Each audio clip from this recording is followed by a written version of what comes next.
This program was made possible by the Corporation for Public Broadcasting and by contributions to your PBS station from viewers like you. Thank you. We want Trump! We want Trump! It was a day that stunned and shook a nation already on edge. Judy, there are protesters. Protesters have now broken into the U.S. Capitol.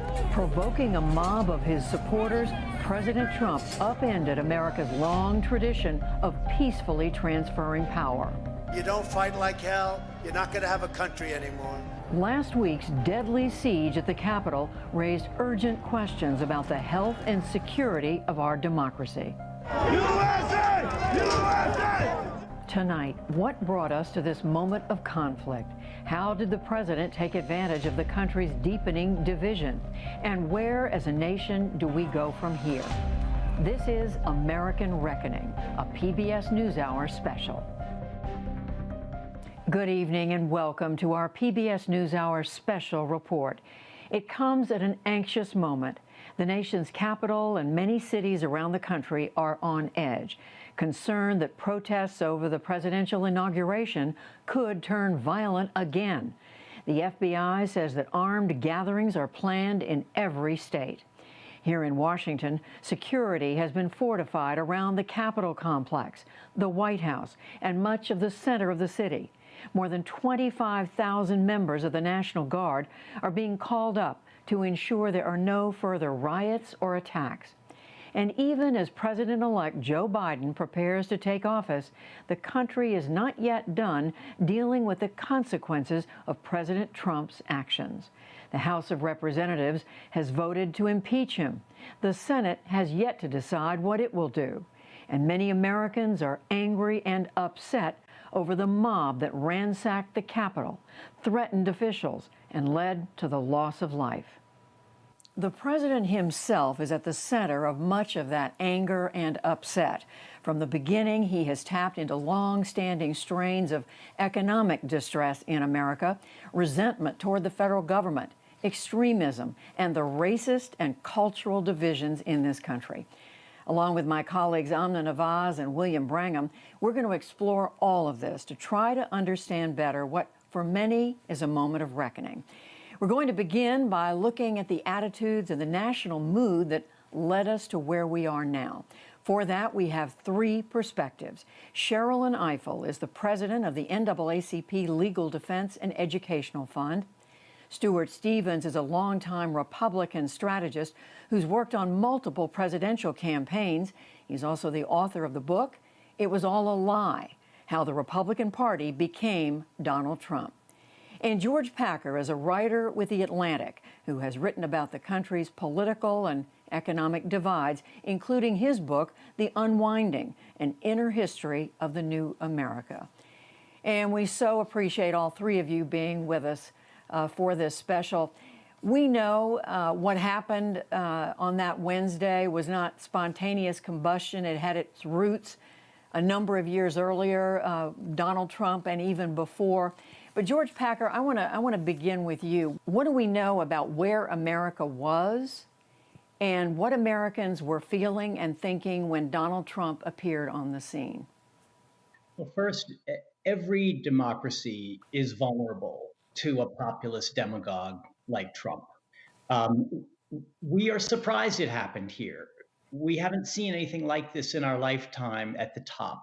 But maybe we shouldn't be so surprised because this happens in democracies. It's happening all over the world right now. We are no different in some ways from other countries in a way we might have once thought we were. We also have a long history of a politics of racism, xenophobia, paranoia. It just hasn't been broadcast from the White House in the way it has been in the last 4 years, which has changed the whole landscape.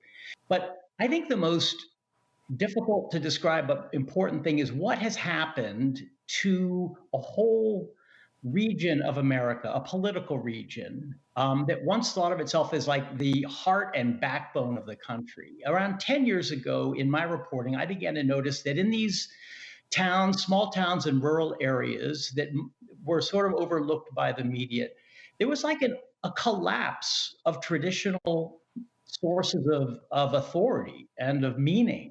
The church, the union, the company, the newspaper, the political party, those were gone. People were looking for an identity, a narrative, and villains. And Donald Trump provided them with all three of those things. Cheryl and Eiffel, what about that? I mean, what was it in the American psyche, how Americans see themselves that President Trump was able to play into and build on?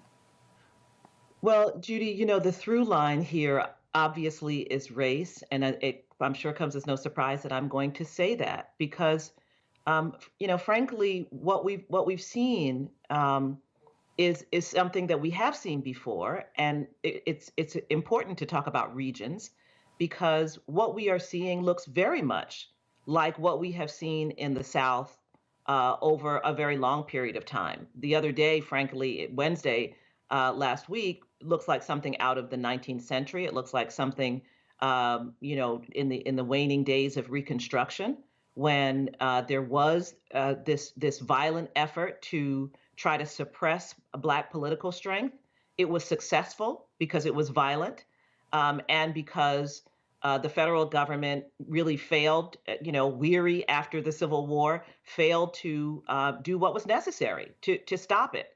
But it's also akin to what we saw after Brown versus Board of Education and during the Civil Rights Movement, the massive resistance to the idea that we would share this vision of America that George is talking about. The idea that the Supreme Court said you have to share it equally was so repugnant that there was this incredible violence. There were these displays. There was this distrust of the government. There was the complicity of Congress, 101 members of Congress signing the Southern Manifesto. I mean, I think we've kind of detached ourselves from that history because conveniently we have decided that this was about the South. And what we are seeing is that something that had been regionally bound now has metastasized to encompass the whole country. And yes, Donald Trump is an accelerant. He didn't create it, but he accelerated something that has existed and that this country has failed to deal with because we decided that we could limit it to this region that people disrespect, where, by the way, a majority of Black people still live in the South. And so the people who are not surprised, frankly, are many Black people who saw this, who see this, who understood the danger of Trump. And I think it's time for us to really grapple with the fact that this has always been there. And our failure to address it, to deal with it, has only led it to grow. It has not diminished by our ignoring it. It has grown and strengthened. Stuart Stevens is somebody who's been part of the Republican Party for decades and who's looked very hard and very honestly at what role the Republican Party has played in speaking to Americans. How do you see the evolution of what's happened leading up to and during Donald Trump? Look, I think she's exactly right. It is about race. It ultimately is the politics of white grievance that is playing out. And Donald Trump, I don't think, made a lot of people more racist. I think that he made it socially acceptable to be racist. And when you have a collapse of a major party, and in our system, political parties should be a circuit breaker function. And the Republican Party never pulled a circuit breaker on Donald Trump. When Donald Trump came out in December of 2015 for a Muslim ban, which is a religious test, the party should have rejected him. They should have said what they said when Todd Aiken ran in Missouri, said terrible things about women and rape, that we can't stop people from voting for this person. We can't take him off the ballot, but we're not going to support him. And the Republican Party didn't do that.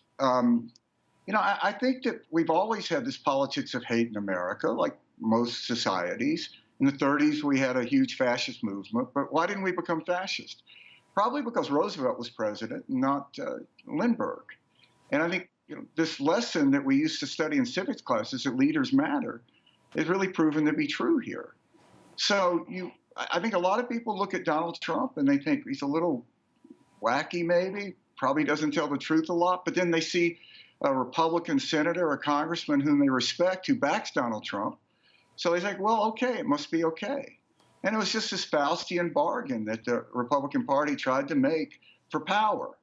And I think Donald Trump looked at the Republican Party and said, this is a party that really doesn't believe in everything that it said it's believed, and will make a deal with me, who represents everything that they said they didn't believe, if I can give them power. And he proved to be right. George Packer, I keep coming back to who we are as a people, as the American people, and what we stand for.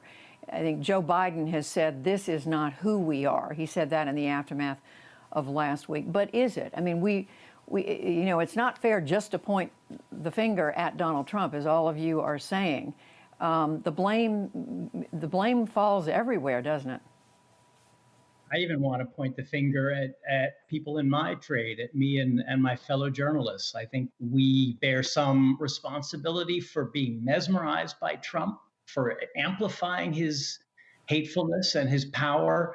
Not that we supported or agreed with it, but we just couldn't take our eyes off him. He's like a poison that entered our system. And I think journalists should do some reckoning with themselves for how completely he's come to dominate our thinking and our writing and our coverage. This is not all we are, but it is certainly who we are.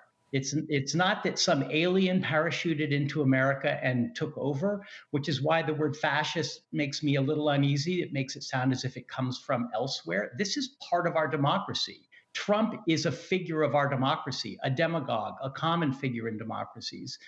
It's not all we are, and he was defeated in November. And that's something that all Americans who participated in doing that should actually feel pretty good about, because very few countries have managed to get a demagogue out of office. Look around the world. They hang on to power. They find ways to do it. And it's something to build on, even though we now have this poison he's left behind, which we're going to be dealing with for a long time to come. A long time to come. Cheryl and Eiffel, what kind of soul searching should we be engaged in right now? The deep kind, the kind in which you don't congratulate yourself for things that really were very hard fought for, and in which you really examine the lessons that you need to learn. I think George is absolutely right about the need for journalists to look hard at the profession, looking hard at that profession and why people were mesmerized by Trump, why people, why we saw stories almost every week in which we were all asked to try to understand the white working class voter, in which journalists sat in diners trying to understand what that was about. The fascination is because most influential journalists at elite institutions are white. And there was a whole conversation happening among white people about what this all meant. But we are a multiracial democracy, and Black people have important information to share with you, because we get to see the democracy from the space and from the place of where it is weakest, of where it is not working, of where it is broken, of where there are cracks. And we have information to share with you about America and what needs to be fixed. And I think people began to see that last year with the issue of voter suppression, which I think is now something many Americans understand. That deliberate effort by state legislatures to disenfranchise American citizens, that's a warning sign. That's a warning sign that something is deeply wrong with your democracy. And that project, the project of disenfranchising Black voters, has metastasized across the country. And now people can understand it. But it needed to be listened to when it was being articulated long before 2019 and 2020. So it's a project that has to really look not only at individuals, but at the institutions that are supposed to uphold the democracy and why those institutions really failed. It's true that we came through the election, and frankly, it's still early days to know how much power Donald Trump will have. But it is also true that it was late and a very near thing, and we are all still on tenterhooks about what's going to happen over the next week. No question. Finally, Stuart Stevens, Sherilyn mentioned institutions. What about the role that political parties, the party you've been so involved in, the Republican Party, but the Democratic Party as well, what is their role at this moment? I spent 30 years pointing out flaws in the Democratic Party. But I think, to be honest, there's no comparison of the role the two parties are playing. I think that really the Republican Party has become for the most part, an authoritarian party. It's an anti-democratic force in America. I mean, what just happened is extraordinary, and I don't think we've really grasped it yet, which makes sense because nothing like this has happened since 1860. But you had a major effort by United States senators to disenfranchise millions of blacks. And that's all this election challenge was about. It was about taking the votes away from predominantly African-American voters. And I think that the poison of that is just beginning. We now have 50, 60, 70 million Americans who believe that they don't live in a democracy, thanks to Donald Trump and the Republican Party's failure to confront him. So we have a heavily armed populace that has a history of revolution that doesn't believe it lives in a democracy. How's that going to work out? I think this is just beginning. I think there are very dark days ahead, and I think the failure really rests with the Republican Party. Well, it's a grim assessment, but it's an honest one, and I think it certainly helps us as we try to get our arms around where we are as a country right now. I cannot thank the three of you enough. Stuart Stevens, Sherilyn Ifill, George Packer, thank you very much. Thank you, Judy.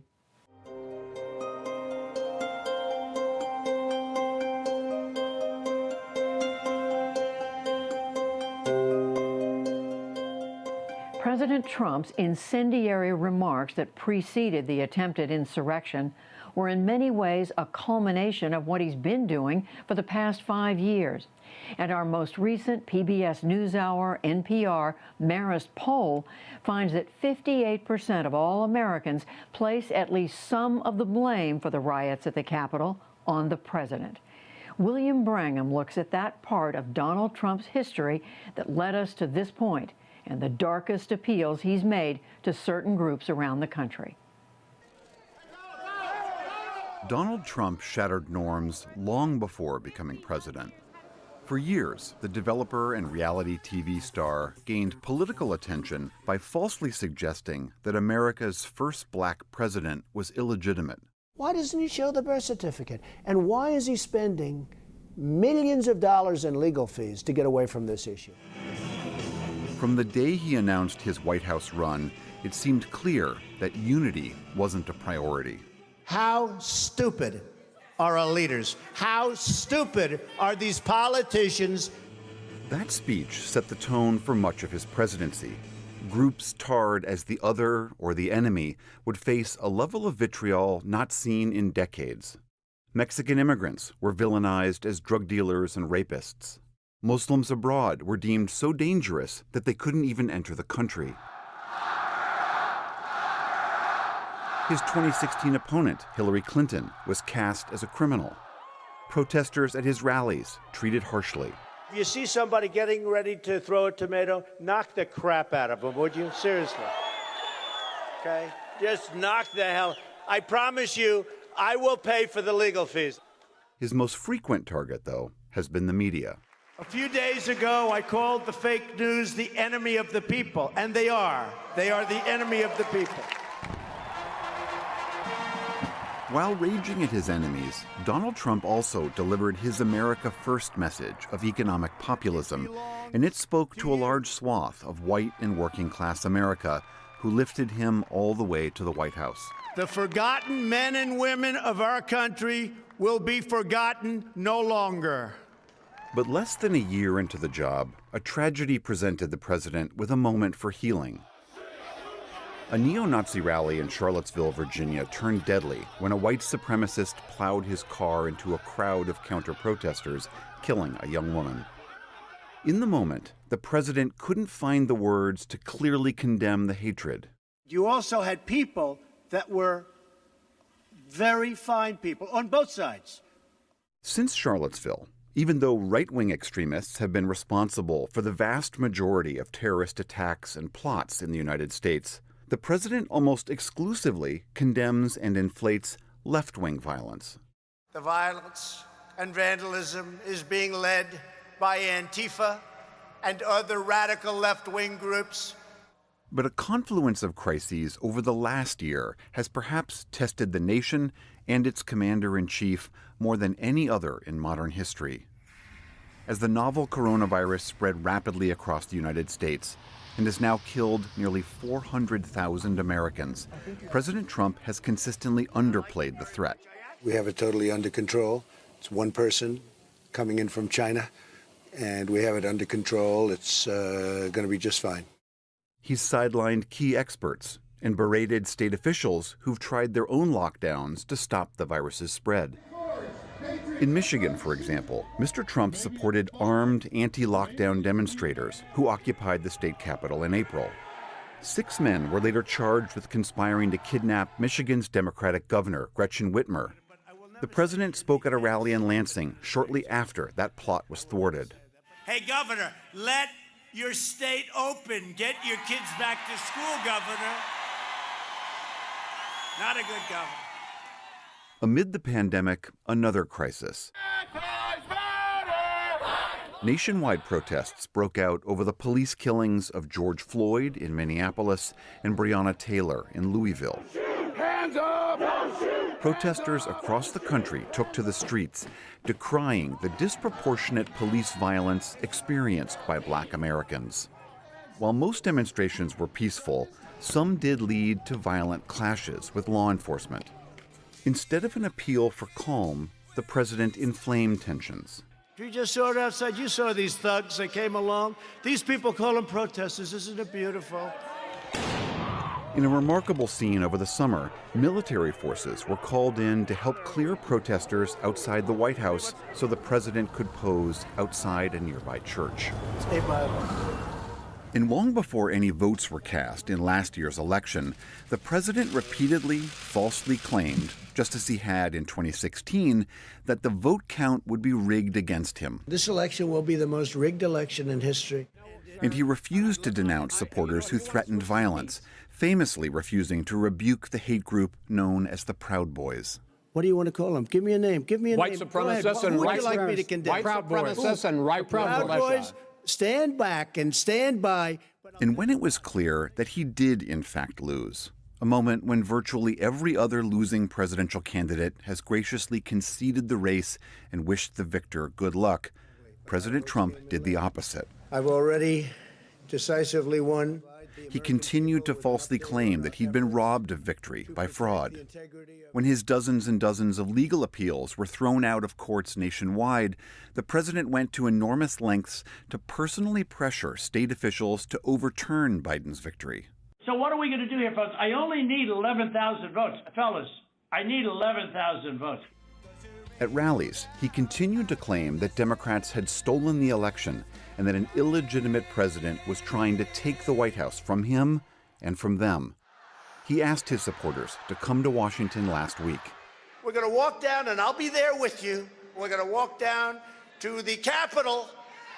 That afternoon, an angry mob of Trump supporters and various extremist, white supremacist, and anti-government groups battered the police, broke into the Capitol, left 5 people dead, and cast a dark shadow over the end of the Trump presidency. Now, after ominous warnings from law enforcement, the nation's capital and state capitals all over the country are on edge. They're worried about who may show up next, armed and dangerous and full of false, poisoned ideas about a stolen country. For the PBS NewsHour, I'm William Brangham. Even with President Trump's impending departure from public office, last week's riots and assaults have underscored how much work remains when it comes to dealing with long-standing concerns over extremist elements and how we deal with them. For years, there have been warnings and outright violence that foreshadowed bigger problems. Amna Nawaz examines what we know about the proliferation of extremists and the role of law enforcement. Judy, we're also going to take a moment to examine the missed chances to address these problems and to meet the threat. I'm joined by 3 guests who've worked on this extensively. Kathleen Belew is a professor of U.S. history at the University of Chicago and has studied and written on the white power movement in America. Daryl Johnson is a former lead analyst for domestic terrorism at the Department of Homeland Security. He authored a 2009 report that warned of the threat of right-wing extremism. And Justin Hansford is a professor at Howard University School of Law and director of the Thurgood Marshall Civil Rights Center. He was also on the ground in Ferguson, Missouri in 2014 after the police killing of Michael Brown. Welcome to you all, and thank you for joining me here. Daryl Johnson, I'm going to start with you because back on Election Day in 2020, which feels like a long time ago. A lot of people were expressing relief that they thought the worst was behind them. The election had unfolded relatively peacefully. You said on that day, quote, "It's the period after the election that's going to be more volatile and higher risk." Did you see the attack on the Capitol that we saw last week coming?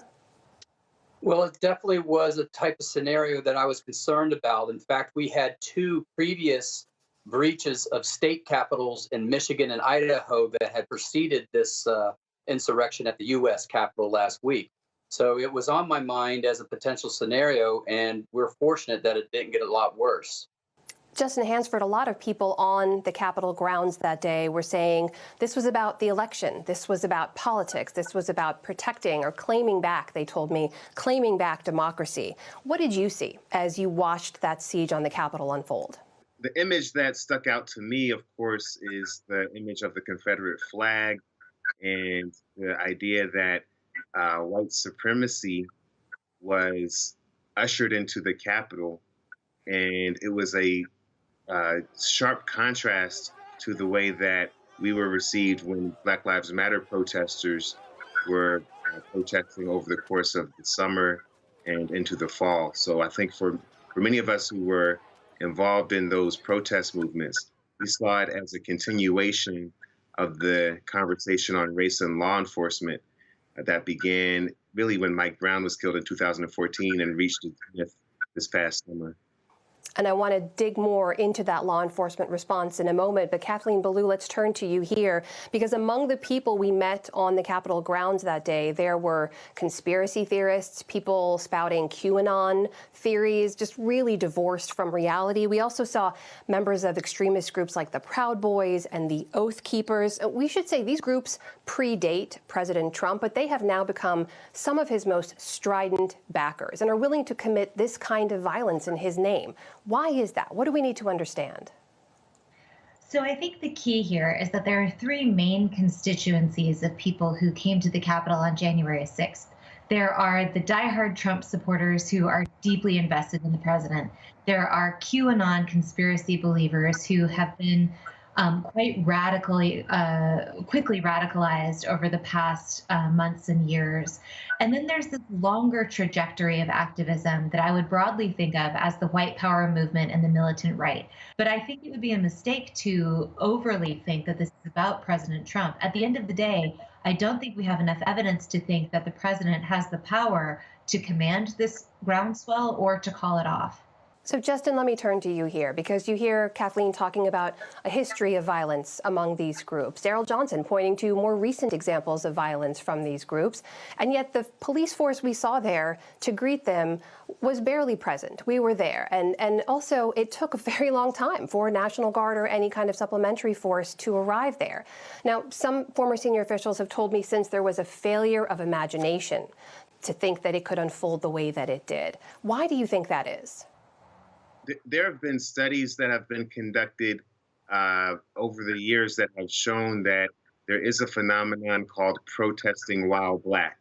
Consistently, Black protesters are seen as more threatening. And the way it plays out in the context of the First Amendment freedoms that are provided for protesters, it led me to write a law review article called The First Amendment Freedom of Assembly as a Racial Project. Because I think we have to understand that the law is what it does. The law is not necessarily what's on paper. It's how it plays out in real life. And for millions of protesters, 26 million people who took to the streets this past summer, people were harmed, people were tear gassed. There were tanks, there were military personnel out there. Their ability to make their voice heard through assembly was severely curtailed as opposed to what happened this past week. And that's what it is. This is a question of whether or not the First Amendment is being applied equally or whether or not it's a racial First Amendment. And I think the answer was very clear to millions of people around the country.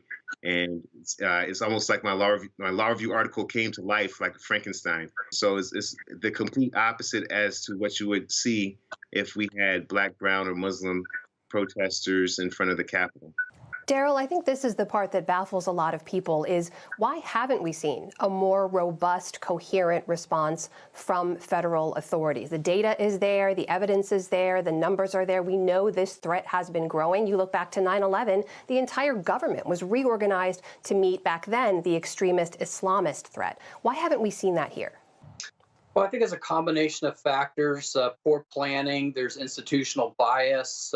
There was no, I guess, precedent attack that showed that these types of people, were aggressive towards law enforcement. Like I said, the institutional biases, the fact that they think that the, white protesters aren't going to be agitated to the point where they're going to, breach the police lines. And for some reason, they think that they might show more respect towards the police. So it was a combination of factors, and unfortunately, it was a tough lesson to learn, and we finally learned, the consequences of having these institutional biases. But it's not as if the warnings haven't been there, right? I mean, we mentioned this 2009 report. You had written warning about the threat in 2012. You testified about the threat and said, here are specific things we need to do to meet it. How many of those steps have been put into place?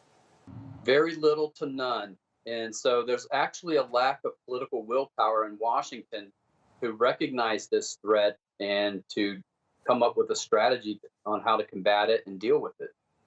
Kathleen Belew, I need to run some quick headlines by you. Since the attack, we now know that one member of law enforcement has been arrested for his role in the attack. 2 Capitol Police have been suspended for posing with the mob and taking selfies. Off-duty cops have also been arrested. There's a retired Navy SEAL who posted videos bragging about breaching the Capitol. Are the same forces we'd be relying on to respond to this threat in some way sympathetic to it? We have an unbroken record of white power violence that goes back to the early 1980s, if not earlier. We're talking about a groundswell that is decades, if not generations old, and has a history of the kinds of ideologies it follows and what targets we can expect based on those ideologies. We have a history of actions already undertaken. It's not enough to wake up after January 6th. We should have woken up after the Oklahoma City bombing. Same movement. And that was the largest mass casualty event in the United States between Pearl Harbor and 9/11. Now, the fact that most people walk around not understanding that that's part of the white power movement is an enormous problem for our public discourse. So when we think about failure of imagination, I just think that that's not anywhere near enough of an explanation, given that the Department of Homeland Security and the FBI have identified white extremism as the largest terrorist threat to Americans, outstripping not only what our president has called Antifa and the left, but also outstripping radical Islamist terror. We know that this is the problem. The resources have to be oriented around this particular thing. And the problem of infiltration of law enforcement and military by these groups has been the subject of a great deal of scholarly study, a great deal of journalistic expose. We know that this is the issue. So the question is, what will we as a society decide to do to mobilize our resources to address this problem? So Daryl Johnson, let me put that question to you. As Kathleen has laid out decades of failures to address and respond to this threat, what would it take? Can it be done? Is this the time? Yeah, I'm hoping that this is the time. I've been calling for our political leaders to deal with this threat for the past 10 or 11 years. They've lacked the political willpower to do it. So now that their home base has been attacked and the Capitol ransacked and people vandalizing and stealing stuff and deaths that resulted, I hope that this is the wake-up call, the much-needed wake-up call that I've been calling for the past 10 years. So it's going to be incumbent on this new administration and dealing with both Republicans and Democrats coming together and denouncing this threat and developing strategies on how to better combat it. Justin Hansford, what about you? Do you think this threat can and will be met by the incoming administration and future? This is the time to create a new office or a new department which focuses specifically on white supremacy in law enforcement, especially on the federal level. That should be an easy lift, but even on the state and local level around the country, that is fully staffed and fully funded, and make it a priority to set a deadline for rooting out not just white supremacist infiltration, but also white supremacist views and beliefs when it comes to law enforcement. I do think that it's possible. I'm concerned because so far we've heard two narratives. One, that these are bad apples that are going to be identified and excluded from law enforcement, and then that will be the answer. Or secondly, that this was a failure of preparation in terms of lack of skill or lack of know-how. And I think neither of those narratives are persuasive.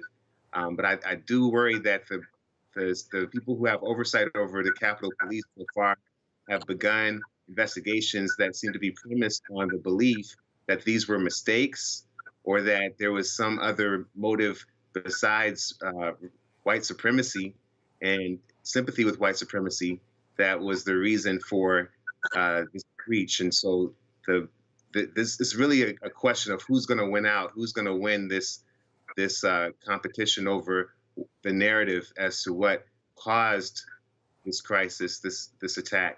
And that will determine whether or not we have the will to go forward and make real change, systematic change. And that will determine what our nation looks like as well. Justin Hansford, Daryl Johnson, and Kathleen Belew, thank you so much for your time. Thank you.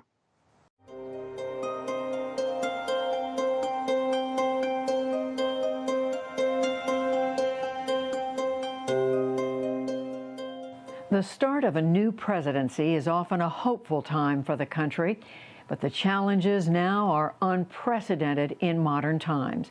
Beyond the concerns over violence, extremism, and bitter polarization, the nation is grappling with a COVID crisis and a death toll that will pass 400,000 this winter. The economic recovery is uneven at best, with many millions still out of work. And Americans are in the midst of a long reckoning over racial justice. We asked viewers what concerns them, what fears they have. We don't know what the next 8 days look like. We don't know what the next 8 years look like. And, we do not know the long-term ramifications, if this is just like the beginning of more violence and more division, or this was it. I'm really fearful for the inauguration that's coming up and just the coming days, how tense things feel. It really does feel like it's kind of looming over you. And we've already seen posts, circulating online. I have about plans for a similar thing to happen. I'm scared that we won't hold Donald Trump accountable for inciting this insurrection, that the country will try to just move on and try to forget that this happened. So I think if we want unity in this country, we really need to hold the folks responsible accountable. I don't think we need to forget what's happened prior to this in the cities that were rioting and looting and arson. And this has drawn a lot of attention, but we still have a lot to go back and take a look at. If there's anything, it fears that we stay divided. I mean, if you look in terms of the electoral results, you're looking at almost 50% of the population that voted for the status quo of what we already had, which means if you get any group of people together, 1 out of every 2 people, one is thinking one way and the other is thinking another. That if we continue to remain divided, that eventually we're going to fall just like any other empire. We get put in these echo chambers and we only hear what we want to hear. No matter if you're Republican, no matter if you're a Democrat, you can listen to anything you want to hear and get whatever you want. Most people are only a few wrong clicks away from sliding into some sort of hateful rhetoric that can blind you to rational thinking. I'm most fearful about just the immediate danger, just my physical danger right now. Even going to the grocery store, living in Seattle, just the being triggered by seeing a truck drive by with a Trump flag on it, and if I may incite some anger in them and to retaliate. And there are a lot of mostly white people feeling misheard in this country and experiencing fear and anger, and I'm scared of what they might choose to do. If white people are angry enough about something, they get to do whatever they want. A lot of people, a lot of important people will defend and protect them. They get to do whatever. Just be angry enough and make sure you're white when you're doing it. And someone will find a way to bend the rules to make that okay. We want to shift the conversation forward now and focus on what can and should be done to tackle these problems, despite all of our differences. We get perspective from three people. They are Jelani Cobb. He's an author and staff writer for The New Yorker, who focuses on race, politics, history, and culture. Sean Wilentz is a professor of history at Princeton University. He's the author of multiple books on social and political history, including The Rise of American Democracy. And Claire Wardle is a leading voice on stopping misinformation. She's with the Berkman Klein Center for the Internet at Harvard University and co-founder of the nonprofit First Draft. We welcome all three of you to the program. Thank you for being here. Aside from the legal process, Sean Wilentz, addressing the individuals who were responsible for what happened at the Capitol, what do we need to do as a country, as a people, to address what's going on and to move forward? I think the first thing we have to do, though, is to actually understand the magnitude of what happened on January 6th. I mean, it's one thing to talk about prosecutions and so forth, but we have to appreciate that that was the darkest day thus far in the history of American democracy, the saddest day for American democracy since April 12th, 1861, when the Confederates fired on Fort Sumter. And I think that we're not going to be able to get anywhere until we understand the magnitude of that. And looking forward to, particularly after January 20th, President-elect Biden, who will then be President Biden, faces a kind of triple whammy. I mean, it was very hard for FDR coming in 1933 to deal with the Great Depression. President Biden is going to have to deal with the COVID pandemic right away. That would be the first emergency. He's going to have to deal with the economics coming out of that, the economic collapse. And then he's going to have to deal with the racial turmoil that this country's finally, well, the turmoil, but the reckoning that's finally occurring throughout the country. Those are three gigantic crises that he's going to have to face. Jelani Cobb, pick up on that. What do you see now that most urgently has to be addressed, and how do we even begin to address it? Sure. I think that, Sean, reached for the Civil War connection, which has, I think, been instinctive, for a lot of people. We keep going back to that moment, and for good reason. When we look at, what's happened, and the scale of it, and the idea of a president being elected and being thought illegitimate, declared illegitimate by one of the two major political parties, and tremendous upheaval tipping over into violence coming out of it, that seems to be the ready explanation. I think there are some things about that moment that point to what we should do here.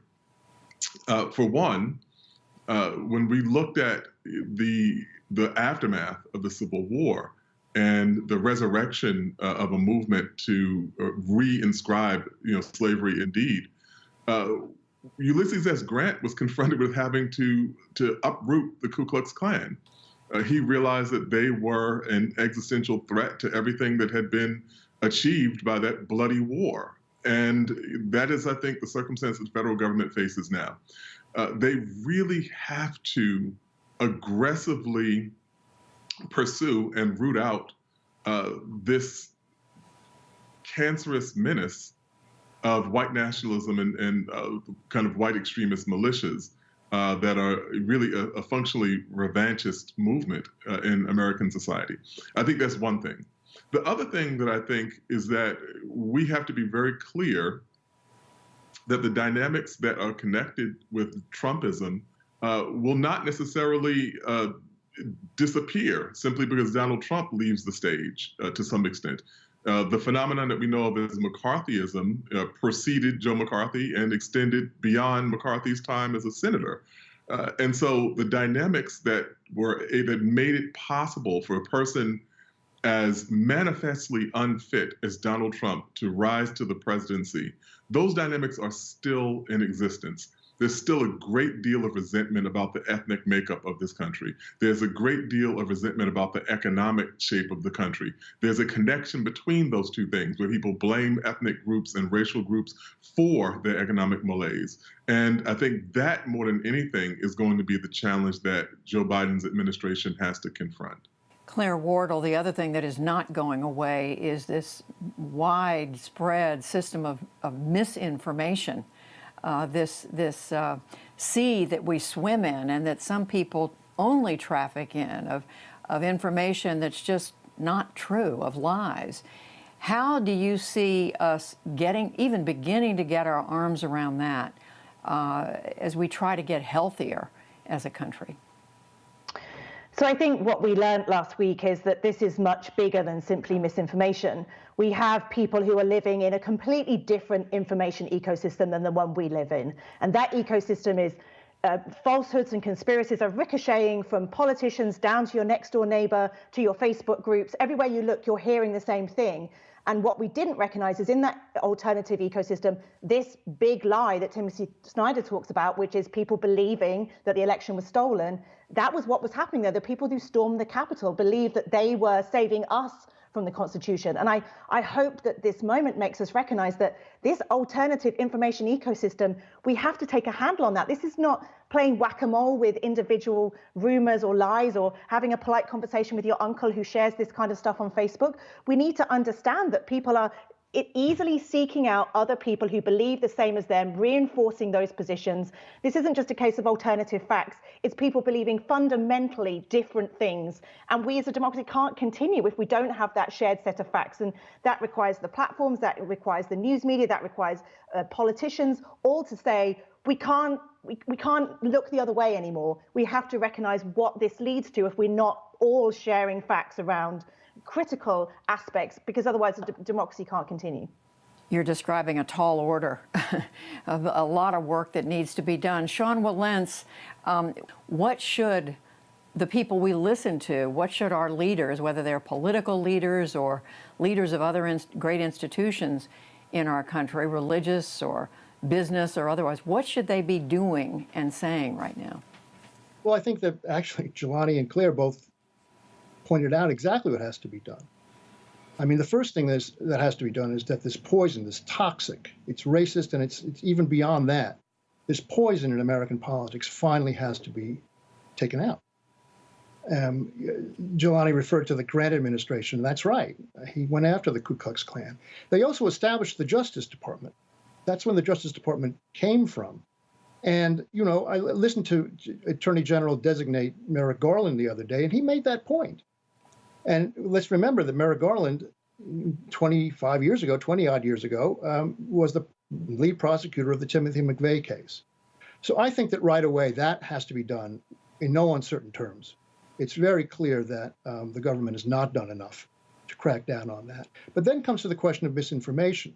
And that's a whole other new world that we're dealing with that we don't know how to handle. Jelani Cobb, I'm going to ask you to move us forward. I mean, how do you see us tackling these enormous problems we're describing here and moving forward? What are the most urgent things that we need to do? We have to shore up the more fundamental aspects of democracy. There's a bill, H.R. 1, which passed Congress last year. It is a sweeping reform, proposes sweeping reforms to the way we conduct our elections, particular election security measures, things that are really crucial, have been crucial for a long time. But now there's an added layer of import to them, which is that to the extent possible, they allow the government to have another mechanism to ensure the validity of its elections. That we can point to, like, well, we have these laws, we have these policies, we have these procedures that make sure that no one who is not supposed to vote is able to do anything wrong, and people who are allowed to vote have maximum access to the ballot. And I think that's one of the most important things that we can do right now.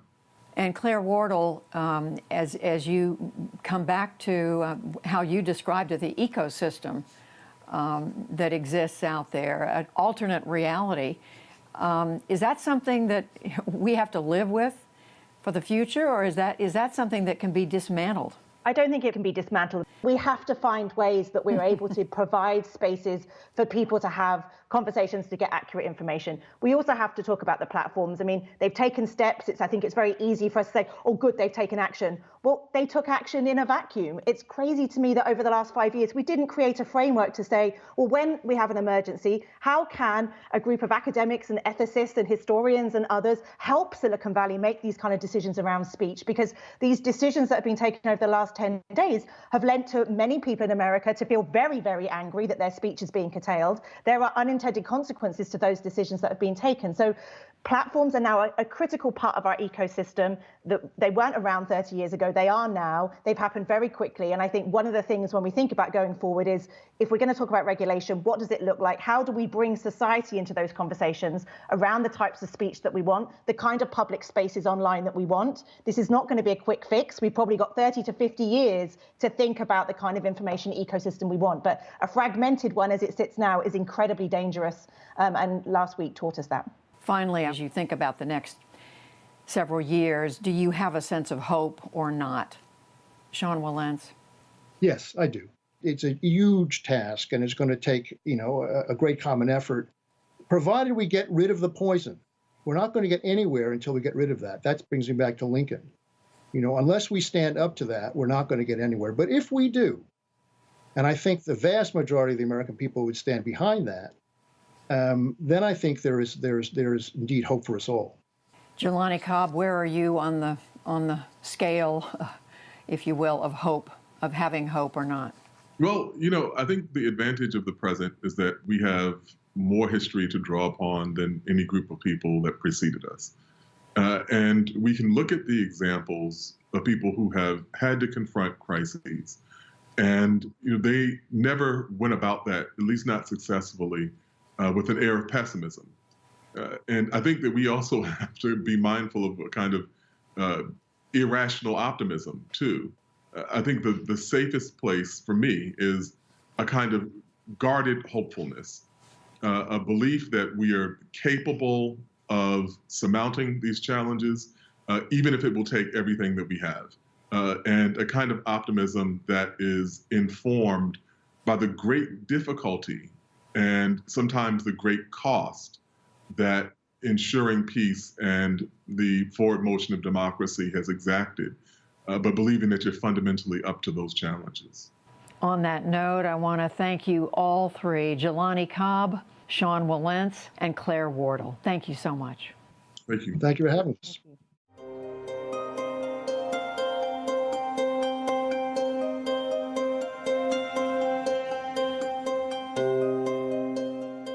Before we close, we want to stay with that more hopeful note, this time from everyday Americans. We asked viewers about their hopes and what they're feeling more optimistic about. Here's what they told us. I have not given up on democracy. I have not given up on America. I am not one of those people who is like, well, at the first opportunity, I'm going to move to Canada. I just think in my head, it gets me emotional thinking about it. The representative whose name escapes me, Kim, who was cleaning up the Capitol after they left, like on his knees, putting stuff in a bag. That poor officer who led him through the Capitol and away from the Senate. All those small individual choices to keep their oath. You see it in the members of Congress returning to work that day, even while some of them knew their colleagues' actions and words had put their lives in danger. They returned to their work of certifying the presidential election. As they say, you can't fix it until you face it. So now we have some issues that are right in front of our face that we know we need to fix. So I'm hopeful that we're going to do what we need to do to fix it. It doesn't matter to me what side of the fence you're on or what label you fall under. At the end of the day, we're all human beings. As we go forward, we can't have mob rule. That's where we have law and order. And it's going to take both leaders on both sides to tone down rhetoric, to actually speak to Americans as we are, not in political parties or camps.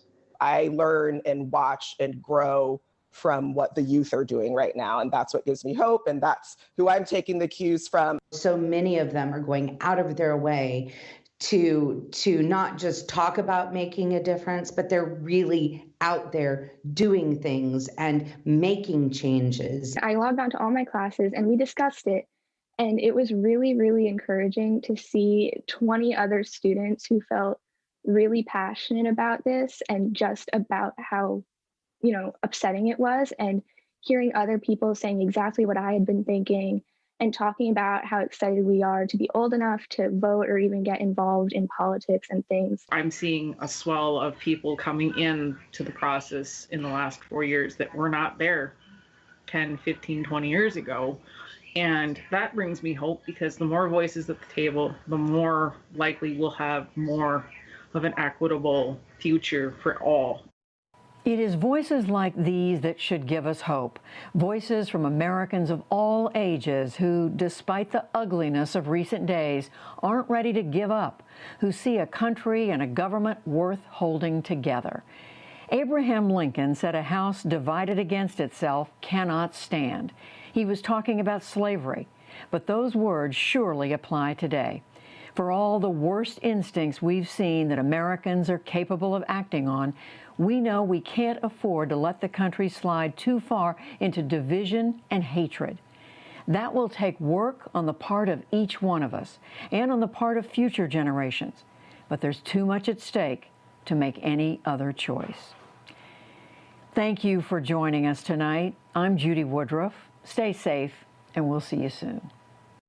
This program was made possible by the Corporation for Public Broadcasting and by contributions to your PBS station from viewers like you. Thank you.